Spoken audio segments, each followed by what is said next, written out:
faria um governo caso quisesse nos dominar? Quais seriam as medidas que ele tomaria para nos tornar cada vez mais vulneráveis aos seus mandos e desmandos? Qual seria a situação ideal para que um governo corrupto desenvolvesse plenamente suas intenções exploradoras? Neste vídeo estarão algumas primeiras medidas que esse governo bandido iria tomar caso alcançasse o poder. Lembrando que é uma situação meramente hipotética, sem nenhum pé na realidade, e qualquer semelhança com a vida real é fruto de mera coincidência. Conheça agora os 10 passos para se construir um país idiota. 1. Primeiramente deve-se acabar com a educação de qualidade. Isso é um passo muito importante, pois pessoas conscientes e bem educadas reclamam demais. Logo, enfraquecer a estrutura educacional do país, tornando-a quase inexistente, a ponto dos alunos poderem se dedicar à libertinagem total, ateando fogo nas cortinas e agredindo seus professores, já seria um bom começo. Os educadores haverão de ser muito mal remunerados e nada incentivados, para que não se corra o risco de um deles realmente querer formar alguns cidadãos de bem. Garantir que professores e alunos não possuam material didático e educacional é de suma importância, lembrando que o Estado idiotizador deve, sob todas as formas, coibir o bom aprendizado nas escolas. 2. Dar oportunidade para poucos.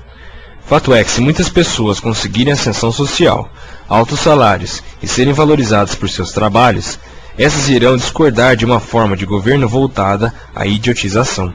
Logo, o Estado idiotizador haverá de se ocupar em garantir que somente algumas famílias e grupos possam ter acesso aos bens de consumo, ao poder, à mídia e etc.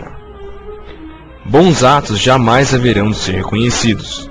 Ninguém será premiado por ser um bom médico, um bom advogado, um bom professor ou um bom trabalhador.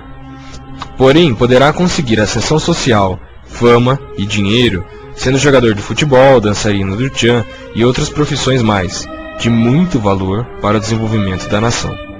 Terceiro passo: criar uma mídia inútil. Tendo em vista que se muitas pessoas começarem a manifestar suas opiniões e críticas, isso ameaçaria o regime. Logo, é necessário manter os veículos de comunicação nas mãos de poucas famílias, que o Estado idiotizador possa controlar e ter acesso. Assim, nenhuma informação ou notícia indesejável teria espaço na mídia, e no lugar dela seria vinculado manchetes sobre futebol, culinária e fofocas sobre os famosos. É muito importante rechear a programação da TV aberta com programas inúteis, com dançarinas seminuas em roupas bregas, pessoas sorteando dinheiro, programas de humor sem graça, noticiários que não prezem pela informação, mas sim pela violência gratuita, programas de esporte que fiquem horas e horas discutindo os rumos da seleção, ou seja, qualquer programação que não estimule os telespectadores a pensarem. Deve-se evitar, sob qualquer circunstância, vincular programação que conscientize ou dê conhecimento à população, e caso o faça, que seja de madrugada, para que atinja o menor número de pessoas possível. Quarto passo: garantir que o sistema de saúde seja horrível. Para manter uma população sob controle, é indispensável que essa esteja com a saúde debilitada. Enfim, o Estado idiotizador deve fazer com que poucos tenham acesso a um tratamento de saúde adequado, de modo que a grande maioria, mesmo que seja para passar por uma consulta simples, deva ficar um enorme tempo das suas vidas em filas de espera. E caso o cidadão consiga de alguma forma marcar uma consulta, o tempo de espera é de no mínimo 3 meses. Essa é uma ferramenta muito boa para controlar uma população, já que caso eles se revoltem muito, basta piorar ainda mais a qualidade do serviço, e logo eles mesmos morrerão, evitando problemas para o Estado idiotizador. Além dessas medidas, é importante garantir os altos preços dos remédios. Caso um deles consiga marcar uma consulta, sobreviva até ela e de fato consiga ser atendido, os preços altos dos remédios garantirão que o cidadão não tenha acesso a um tratamento digno sob qualquer circunstância. Quinto passo: cobrar altos impostos. Deve-se criar um sistema completamente injusto de arrecadação, de modo que o preço de uma bicicleta, por exemplo, ou qualquer outra mercadoria, seja metade somente de impostos. E em tudo será cobrado, taxas e mais taxas. O governo te cobrará para viver, para trabalhar, para comprar, para vender, inclusive para morrer. E o cidadão jamais terá o retorno desse dinheiro. Na República da Idiotocracia, os impostos não são para promover melhorias para a sociedade. 6. Garantir a impunidade. Num país plenamente imbecil, a justiça não é cega, e muito menos é para todos. Caso alguém cometa um delito, mesmo que muito grave, irá para a cadeia, uma espécie de escola preparatória para o crime organizado, e voltará dentro de pouco tempo para as ruas, de modo a desempenhar suas atividades de bandido com uma maior aptidão do que antes. Isso auxilia o Estado idiotizador, pois dissemina o medo entre as pessoas, que não terão coragem de sair das próprias casas. E dominados por essa sensação de pânico, estarão mais suscetíveis à dominação imposta, ficarão mais tempo à frente da televisão e se tornarão cada vez mais alienadas.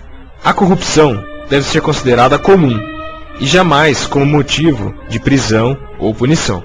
7ª etapa. Tudo tem que não funcionar. Tudo, absolutamente tudo, deverá funcionar mal. Se você for tirar um documento, um RG por exemplo, ele demorará muito para chegar. Os correios não enviarão as correspondências no prazo, os serviços públicos de água, esgoto e luz sempre estarão com problemas, as estradas deverão ser pessimamente cuidadas, mesmo com a cobrança de pedágios, bom, sem contar no IPVA caríssimo todo ano, ou seja, todas as funções da sociedade deverão falir. Cabe ao Estado disseminar a falência geral pelo país, promovendo o mau funcionamento de tudo que existir nele. Os cidadãos devem se sentir sempre mal atendidos e de nenhuma forma terem a quem recorrer. 8. Promover o desemprego. Garantir empregos para a população não deve ser uma meta principal. Pessoas que trabalham geralmente querem pensar e reivindicar direitos. Isso não faz bem à nação. 9. Jamais investir em tecnologia. Esse país dos sonhos terá que sempre sobreviver da exportação de produtos primários. Nosso papel global deverá ser de somente fornecer produtos brutos, como soja, cana-de-açúcar, café, minério de ferro e carne. E a produção e exportação desses deverá se concentrar, assim como a mídia, nas mãos de poucas famílias e elites dominantes.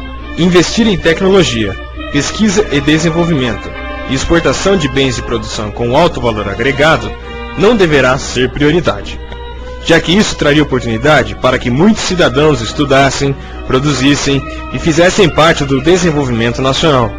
Ressaltando, deve-se fazer desse país uma grande fazenda, onde poucas famílias controlarão a produção, enquanto os outros deverão servir a esse sistema através de subempregos e trabalho fabril. 10. Empregar pessoas que dupliquem sua renda em poucos anos no governo. Essa é a medida mais importante. Nós deveremos empregar nos governos pessoas que visem somente duplicar, quadruplicar, quintuplicar suas rendas em poucos anos, parasitando todo o sistema e trabalhando sempre para si próprios e nunca para o bem coletivo. É importante que muitos ignorantes trabalhem na administração do país, que muita gente despreparada assuma cargos importantes na esfera governamental, que elas se apropriem do que não é seu, que se corrompam, que se aproveitem das pessoas, que roubem toda a população. Aí sim, o povo já mal educado, doente e desempregado perderá a fé até em seus próprios representantes. Tendo isso tudo acontecido, podemos dar boas-vindas a uma idiotocracia plena. Tendo visto esse vídeo, você a partir deste momento está preparado ou preparada para identificar alguma dessas ações. Caso algum governo ou governante queira montar aqui no Brasil ou em qualquer outro lugar do mundo o regime da idiotocracia plena. Mas isso é uma hipótese muito distante. Imagina, né? Um negócio desses aqui na terra do berço esplêndido. De jeito nenhum.